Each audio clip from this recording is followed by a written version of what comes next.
प्यारे बच्चों, आज हम पढ़ेंगे कि साइकिलिस्ट जब कर्व्ड पाथ पर मूव करता है तो सेंट्रीपिटल फोर्स कहाँ से प्रोवाइड करता है। आपको पता है कि friction provides necessary centripetal force, लेकिन अगर वो अकेले फ्रिक्शन पर डिपेंड करता है तो आइए देखें इस एग्जाम्पल से कि क्या हो सकता है। अब यहाँ पर cyclist is speeding at 18 kilometer per hour on a level road, takes a circular turn of radius 3 meters. Radius of the turn is 3 meter. Without reducing the speed, coefficient of static friction कितना दिया है? 0.1. Maximum speed कितनी रख सकता है cyclist इस turn पर mu s into r into g, इतनी स्पीड रख सकता है। अब म्यू एस कितना है? 0.1, radius of the curve 3, g is 9.8 metre पर सेकेंड स्क्वायर। इसके हिसाब से वी मैक्सिमम कितने आ जाती है? 1.7 के आसपास मीटर पर सेकेंड। ये मैक्सिमम परमिसिबल स्पीड है। अब उसकी स्पीड कितनी है? v is equal to 18 kilometre पर आवर। अब इसके मीटर पर सेकेंड बना लेते हैं। किलोमीटर्स में मीटर्स 1000 और आवर्स में seconds 3600।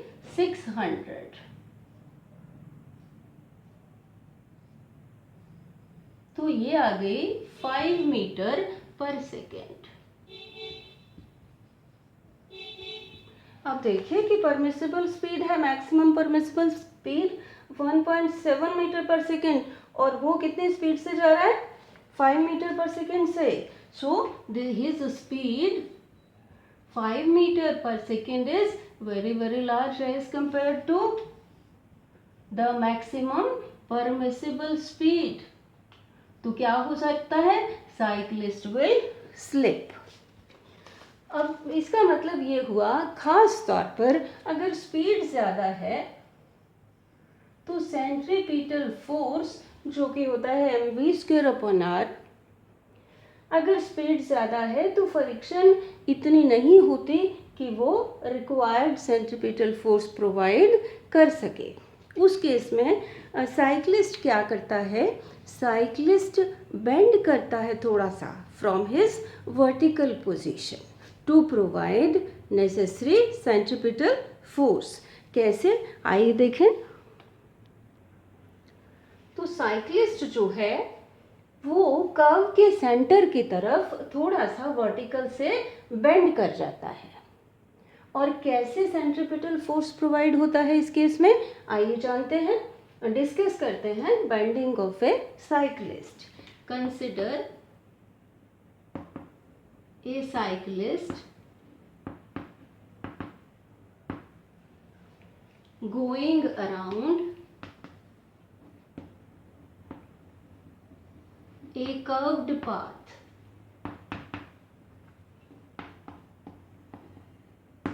Let m is the mass of cyclist plus bicycle. Let us say कि v uniform speed of a cyclist around the curved path. R is the radius of curved path.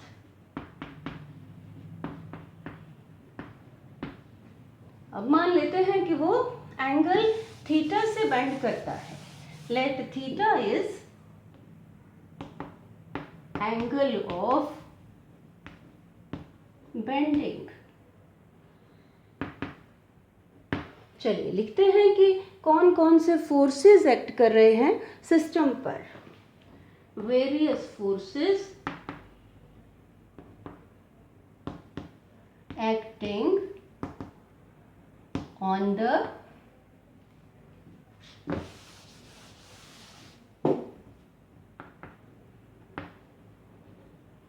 System are. System कौन सा है? Cyclist plus cycle. First is weight, weight of the system mg। यहां हम forces दिखा रहे हैं centre of gravity पर। weight of the system mg acting vertically downwards, जबकि m क्या है? मास ऑफ द सिस्टम हमने यहां लिखा है। g is acceleration due to gravity। अब जब ये फोर्स mg लगता है तो इसका ग्राउंड का रिएक्शनल फोर्स, जिसको हम कहते हैं नॉर्मल रिएक्शन,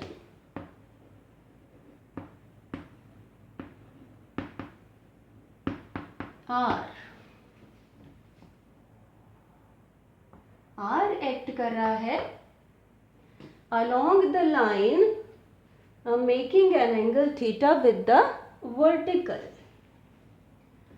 अब क्योंकि ये वर्टिकल लाइन है तो ये एंगल थीटा हो जाएगा। ये दो लाइंस पैरेलल और ये लाइन इंटरसेक्ट कर रही है। अगर ये एंगल थीटा है तो ये भी थीटा हो जाएगा। तो हम लिखते हैं कंपोनेंट्स ऑफ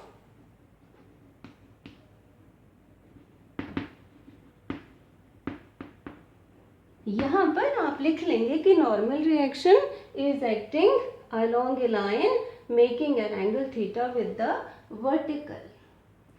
तो कंपोनेंट्स आर के कौन कौन से होंगे? R cos theta. जो कंपोनेंट थीटा बनाता है उसको हम लिखते हैं आर कॉस थीटा। तो ये वर्टिकली अपवर्ड्स एक्ट करता है।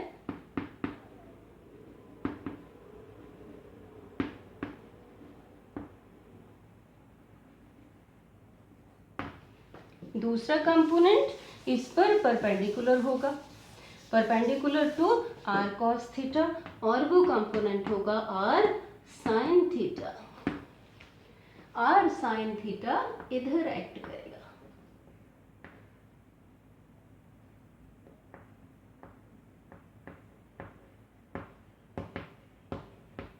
Are sine theta acting along horizontal.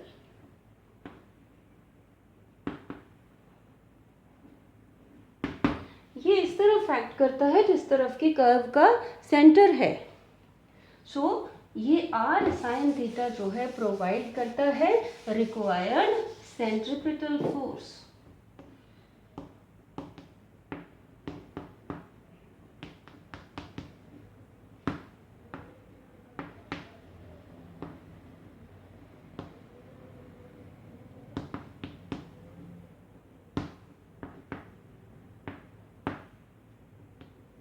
अब अगर बेंड ना करे साइक्लिस्ट यहाँ पर तो ये एंगल थीटा हो जाएगा और आर साइन जीरो।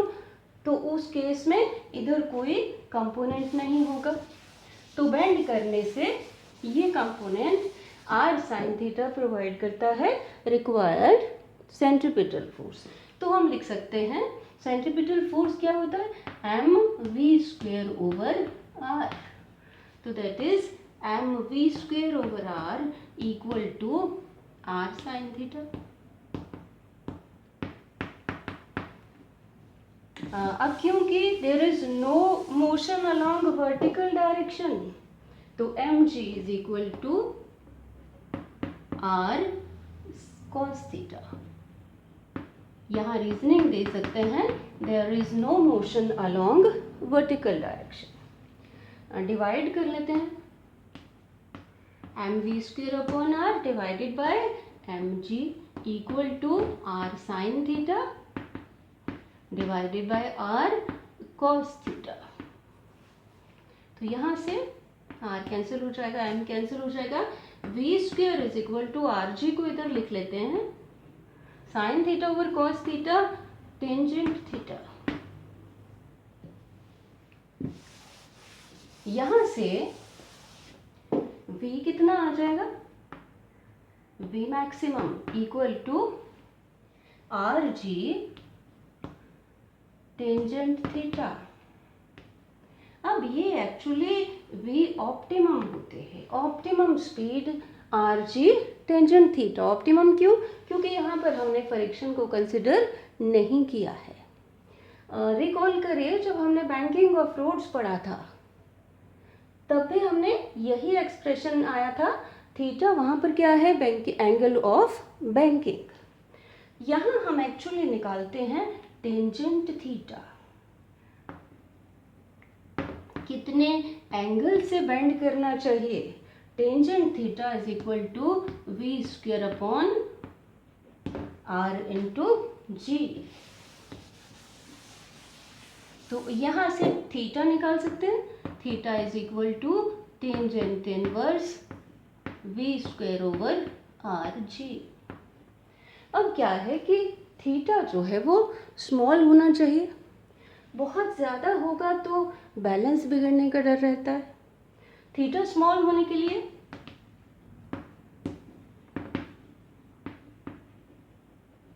क्या होना चाहिए, थीटा स्मॉल होने के लिए v को स्मॉल होना पड़ेगा। v should be small and दूसरा r शुड बी लार्ज।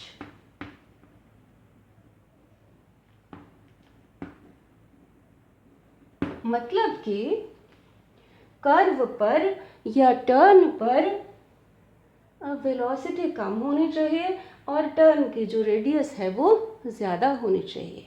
इसका मतलब क्या हुआ कि for safe riding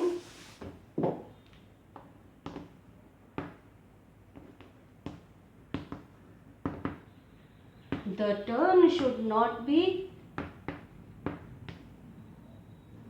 the turn should neither be fast, v small होना चाहिए, should neither be fast nor be sharp। क्योंकि शार्प टर्न के लिए क्या होगा, r कम होगा, फिर एंगल ज़्यादा करना पड़ेगा। तो इस तरीके से हम बेंडिंग की वजह से साइक्लिस्ट जो है वो प्रोवाइड करता है नेसेसरी सेंट्रीपिटल फोर्स। ये आर साइन थीटा प्रोवाइड करता है नेसेसरी सेंट्रीपिटल फोर्स। मैं यहाँ आपको बता दूँ कि इसी रीज़न से आइस स्केटर्स भी बेंड करते हैं, एरोप्लेन्स भी बेंड करते हैं to provide required centripetal force. आइए एक न्यूमेरिकल देखते हैं एरोप्लेन के लिए। लिखिए, an aircraft executes a horizontal loop at a speed of 720 kilometre पर hour with its wings banked at 15 degree. What is the radius of the loop? चलिए निकालते हैं। यहाँ पर हमारे पास v square is equal to, अभी हमने निकाला आर जी टेंजेंट थीटा। यहाँ क्या दिया है, v is equal to 720 kilometre पर आवर। कन्वर्ट कर लेते हैं इसको मीटर पर सेकेंड में, किलोमीटर में मीटर 1000, आर में सेकेंड्स 3600,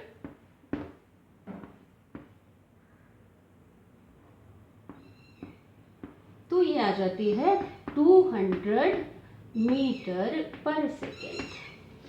इतनी स्पीड से एरोप्लेन कर्व्ड पाथ में मूव कर रहा है। हमने निकालना है radius of the turn equal to v square over, ये आ जाएगा g इंटू टेंजेंट थीटा। ये फॉर्मूला आ जाएगा। यहाँ पर थीटा दिया है 15 डिग्री और टेंजेंट 15, टेबल से हम देख सकते हैं टेंजेंट 15 आ जाता है, इट इज 0.2679 टेंजेंट्स के टेबल से। और यहाँ पर जी कितना 9.8 मीटर पर सेकेंड स्क्वायर। तो आर निकाल सकते हैं, वी हमने अभी निकाला 200, v square 200 into 200 divided by g 9.8, tangent 15, तो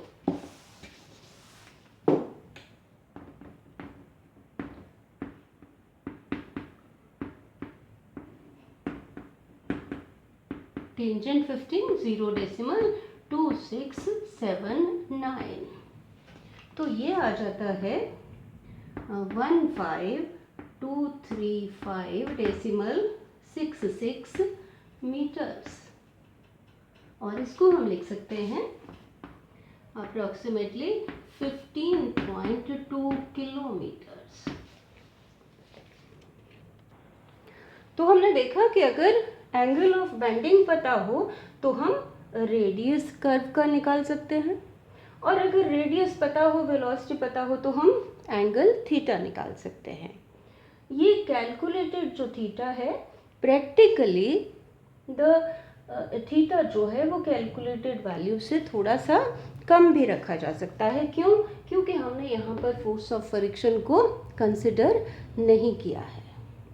एक बहुत इम्पॉर्टेंट बात जो सामने आई है कि force, centripetal force depends upon the velocity, speed. तो बच्चों, आपने ये ध्यान रखना है कि जब भी टर्न पर हो, कर्व्ड पाथ पर हो, स्पीड कम रखें। क्यों? क्योंकि centripetal force, required centripetal force कम होगा उस केस में, और फिर फ्रिक्शन भी कुछ ना कुछ प्रोवाइड कर सकती है, और आपकी बेंडिंग भी। Thank you.